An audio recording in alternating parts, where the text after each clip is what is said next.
Oh, here he comes. Just give us a little bit of that lust for life. Rob Edwards, life cycle coaching in Sandbach. Hello. Hello, Lou. Are you okay? Well, I'd like to say I was, but do you think we've lost the art of knowing what we're doing since the pandemic? Or is it just me? I can absolutely guarantee it's not just you. Okay, we're not forgetting how to speak. We're not forgetting how to remember stuff. We're not. We're perhaps just a little bit rusty. That's all, because we've fallen out of the habit of normalised communications, haven't we? There's nothing to panic about, Lou. I can guarantee it. We're not all going mad. You're not going mad. We're just kind of losing the art of normalised communication. That's all it is. We're just going to find a way to get back into the habit. I'm so glad you've mentioned the panic, because we're all very different, aren't we? But I do that. I can be quite hard on myself. So I go, why did I say that? Oh, how stupid. Why did I say that? And it's like, if you add more panic to the situation, we're just digging a bigger and bigger hole for ourselves, aren't we? It does. We whip ourselves up into more anxieties if we're not careful. So it's just a case of taking a little bit of a breath. And look at what's happened over the last 18 months, right? A lot of things have come in that have upset how we communicate. We've been forced into isolation, right? We've not been communicating as freely or as frequently as we normally would. So our brains haven't been stimulated that way. There's only been one topic in town for so long now. It's COVID and all COVID-related matters. Or petrol, right? So don't. We're not having. Don't. We're not having these broad conversations about other topics, are we? And our methods of communication have shifted as well from what we're used to, natural face-to-face communication with body language and all those beautiful nuances that we've evolved to read. We're now just doing it all digitally, so it's dead hard to read people.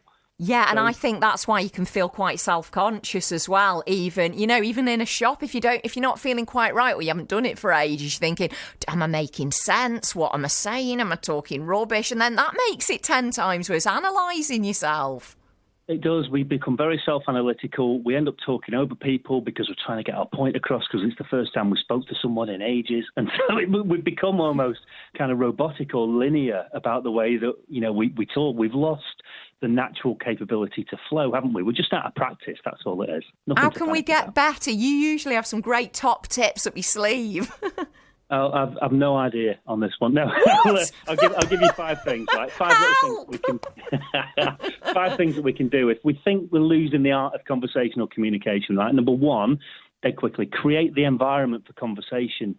Remove all those distractions. Get away from screens. Turn your phones off.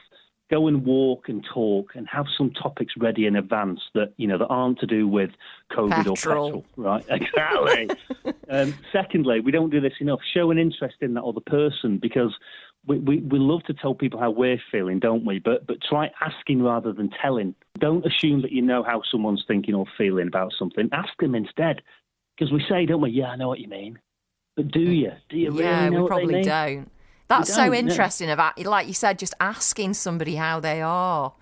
Yeah, ask the questions. And then thirdly, properly listen as well. Prove that you're listening. Check your own levels of understanding from what they've said to you by sense checking it. Try to summarise it back to them. Summarise back what you've heard. Because when someone really listens and can prove that they're listening, it feels amazing, right? And then dead quickly, develop a bit of a curiosity. There are lots and lots of people out there who think they know everything about everything, right? But someone can teach us something. Anyone can teach us anything. Seek it out. It's amazing what you can learn about yourself by learning about others.